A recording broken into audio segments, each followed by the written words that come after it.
Welcome to our third video blog that's documenting our journey in implementing the national standard for psychological health and safety in our own workplace, and we're the Canadian Mental Health Association here in Calgary. I'm Morgan, the manager for workplace mental health and leading the implementation of the standard. So last time we were talking about what we were doing to assess our current psychological health and safety state. So there's been a bit of a lag between now and then. I think that was November, it's now April. And the reason it's taken this long to have another video blog is it's taken this long to complete this audit and get the results together. The audit, just to recap, included a review of our employee engagement survey results from 2012 and 2013, a review of our policy and procedure manual to see how current it is, what we have, what we don't have, and where we can improve. And lastly, 24 confidential conversations with staff ranging from frontline staff to senior leadership.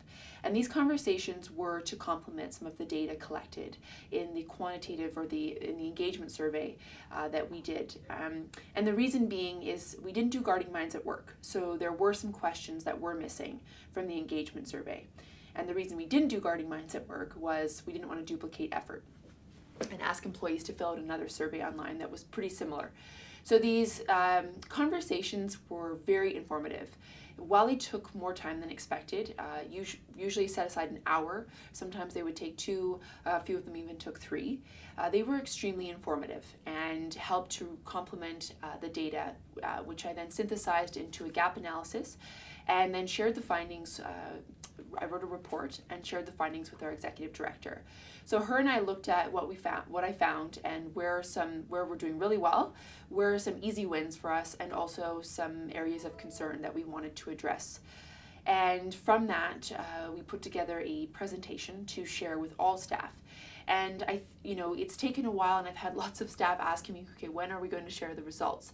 So that's probably something to keep in mind when you're going through this journey, is to communicate as effectively and as consistently as possible with staff, to let them know where you're at, what's going on, and that things are still moving forward. And I think we've done an okay job of that, using our employee e-newsletter, telling staff verbally, going to some staff meetings and some program meetings to give them updates. But I think I probably could have been better in giving consistent updates to everyone. So we've set a meeting for all staff at the end of this month, and a presentation, as I said, has been developed, hoping to give a high-level overview of what we found and then have some really fruitful discussion with staff as to where we want to go next. And really the goal of this meeting is to share and be honest with where we're at, but also to frame it in a positive way to move forward and to let staff know that we need their help in order to move forward. So we want to convene a committee.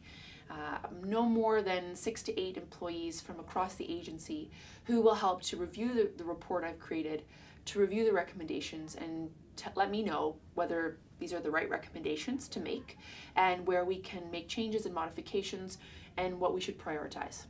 So tune into our next video blog where we will talk about how the meeting went and the convening of this Psychological Health and Safety Committee.